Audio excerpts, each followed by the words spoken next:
Le Club Climat Forêt Bois et le Club Climat Agriculture Alimentation, ce sont deux réseaux d'expertise qui abordent les enjeux climatiques des secteurs de l'agriculture et de la forêt.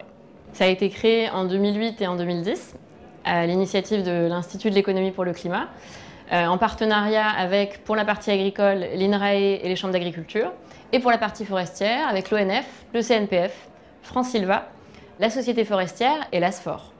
Alors, les clubs climat rassemblent des chercheurs, des décideurs publics et des acteurs privés autour de trois grands axes de travail: la vulgarisation scientifique, les politiques publiques et les outils économiques qui permettent de réduire les émissions, de séquestrer davantage de carbone et de s'adapter au changement climatique.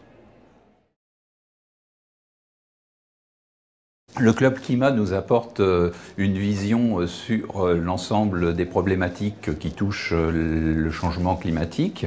Il nous amène aussi des solutions techniques, scientifiques qui permettent de donner des conseils à nos agriculteurs et d'adapter leurs pratiques culturales de telle sorte qu'ils puissent ou stocker du carbone ou éviter les émissions de gaz à effet de serre et ainsi participer à l'atténuation du changement climatique.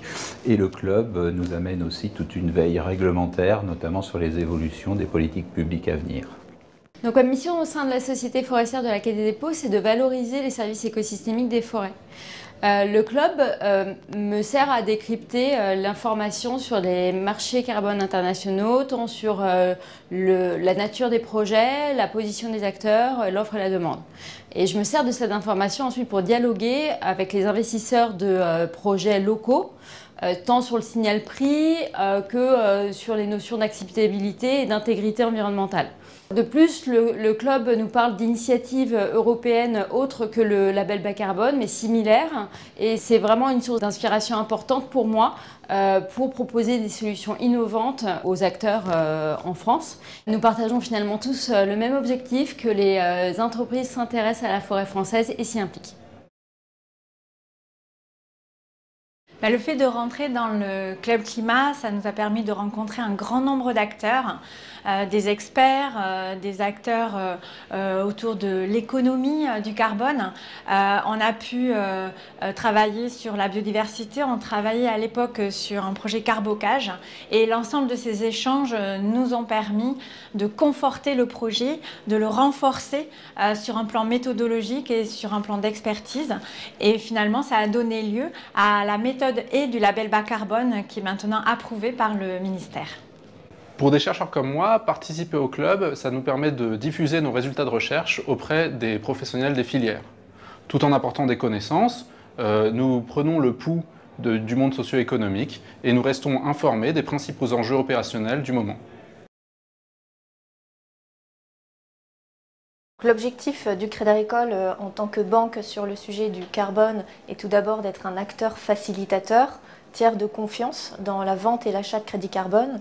Notre objectif est également plus largement d'accompagner les agriculteurs dans la transition agroécologique et de permettre que ces nouveaux projets de réduction et de séquestration du carbone soient, en plus d'être vertueux pour l'environnement, une source de revenus pour les agriculteurs.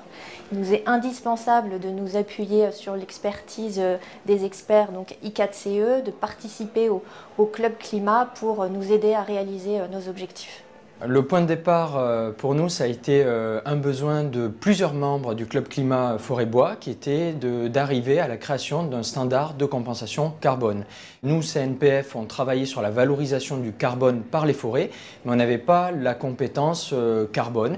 Et donc, grâce au club, on a pu être associé avec des acteurs comme I4C qui nous ont permis d'acquérir ces connaissances qui nous manquaient et d'arriver à un résultat qui a été la rédaction de méthodes forestières qui ont été agréées dans le label bas carbone, qui est donc ce standard de compensation carbone approuvé par le ministère de la Transition écologique.